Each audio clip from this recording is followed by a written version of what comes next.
Hello, good morning. Thank you for being here. My name is Michael DeVries, DeVries. I'm the Chief of Police in Downers Grove.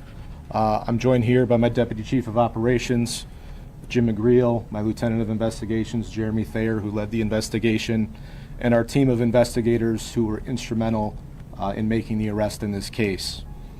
I want to start off on behalf of the Village of Downers Grove, the Downers Grove Fire Department, and the Downers Grove Police Department. I'd like to extend our sincere condolences to the family and loved ones of Eliza Morales. Eliza's death is deeply tragic and represents a profound loss, not only to her family and loved ones, but also to the Downers Grove community and beyond. The arrest reflects the tireless effort and dedication of our officers, detectives, and the assistant state's attorneys that worked with us, who worked throughout the night of the incident and into the following day with both care, urgency, and professionalism to identify and apprehend the person responsible on behalf of Eliza and her unborn child. Their lives were taken far too soon. It was January 27th, 2026, and a loving mother was at home in her Downers Grove apartment cooking dinner for her family. Eliza Morales was 5 months pregnant with her second daughter. Her toddler was with her grandmother in a neighboring building. Her husband, Gabriel, was at work. It was an ordinary Monday evening in suburban Chicago. But what should have been a simple transaction, returning license plates from a Facebook marketplace sale, would turn into one of the most brutal murders the quiet suburb had ever seen. This is the horrifying case of Eliza Morales and Nedas Revacas. Eliza Morales was 30 years old. She'd married Gabriel, her high school sweetheart, one of those rare loves that actually lasted. They'd been together since they were teenagers, and he'd proposed at the same lake where they had their first date. Together, they had an 18-month-old daughter with another on the way.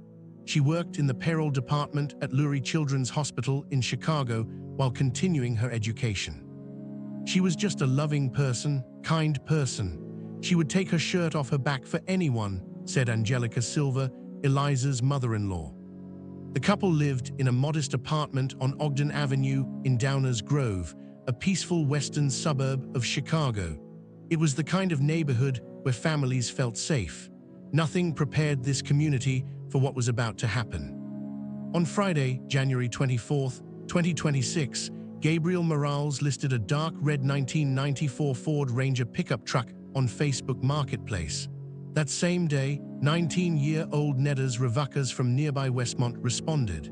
He came to view the vehicle, liked what he saw, and the deal was struck. Revacas left that day with the truck. But one detail needed resolving: the license plates. The truck still had the Morales plates, and Revacas needed the bill of sale to register it properly. Over the weekend, the truck sat in the driveway at Revacas' home in Westmont, and something was building inside the young man's mind. On Monday, January 27th, Gabriel and Revacas exchanged messages on Facebook. They'd meet that evening. Revacas would return the plates, get the bill of sale, and that would be that. 5 minutes, tops. But Gabriel was at work, so Eliza would handle it. She was home anyway, cooking dinner. Police recommend meeting strangers in public, even for follow-up transactions. They suggest using police station parking lots designated as safe exchange zones, but this wasn't a stranger anymore. Gabriel had already met him days earlier.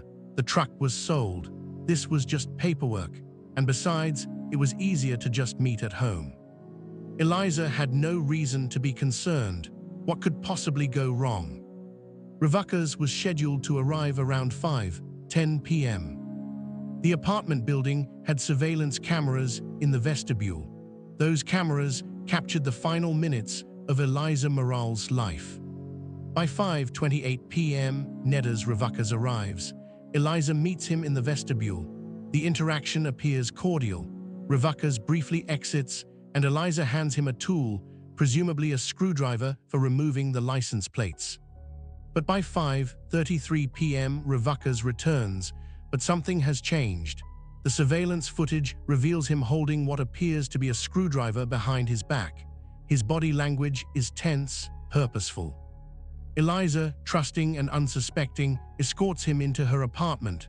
The door closes. And at exactly 5:47 p.m., 14 minutes later, the door opens briefly. Ravakas stands in the doorway, then the door closes again. And by 5:49 p.m., the door opens several inches and slams shut, opens again. Through the narrow opening, two figures struggle. Eliza is fighting for her life. According to the confession Ravakas would later give police, he was angry about the condition of the 1994 Ford Ranger. The truck wasn't what he expected. He felt cheated. During the attack, Eliza screamed. She fought back. She told Ravakas she was pregnant. She begged him to stop. He didn't stop. The autopsy revealed extensive trauma, 70 stab wounds, primarily to her head and neck, with defensive wounds showing she desperately tried to protect herself and her unborn child. The family's elderly pit bull, Zula, tried to defend her owner and was stabbed between the eyes. The dog survived. Eliza didn't. After the attack, Ravakas tried to destroy the evidence. He stacked items on the kitchen stove, used chemicals as accelerants, turned on the burners, and left. But surveillance footage contradicted his later claim about his exit route. He wasn't captured leaving through the main entrance as he'd say he did. At approximately 6:09 p.m., emergency calls flooded the Downers Grove Fire Department. An apartment building on Ogden Avenue was burning. Firefighters found Eliza Morales' body amidst the smoke and flames. She was pronounced dead at the scene. A neighbor was treated for smoke inhalation. Gabriel Morales received the call at work. "Your wife is dead. Your unborn baby is gone. I'm going to spend the rest of my life missing her," Gabriel would later say. "I just continue to try to live through her for my daughter."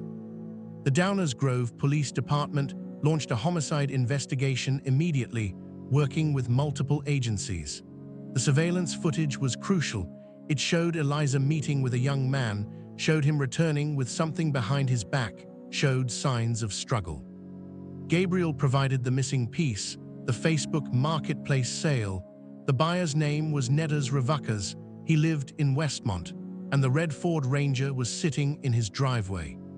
Hours after the murder, investigators descended on the home on Spruce Lane in Westmont.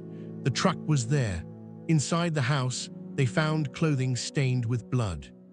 Nedas Ravakas was taken into custody and brought in for questioning. Initially, Ravakas claimed he'd returned the license plates and left through the main entrance. But the surveillance footage contradicted this.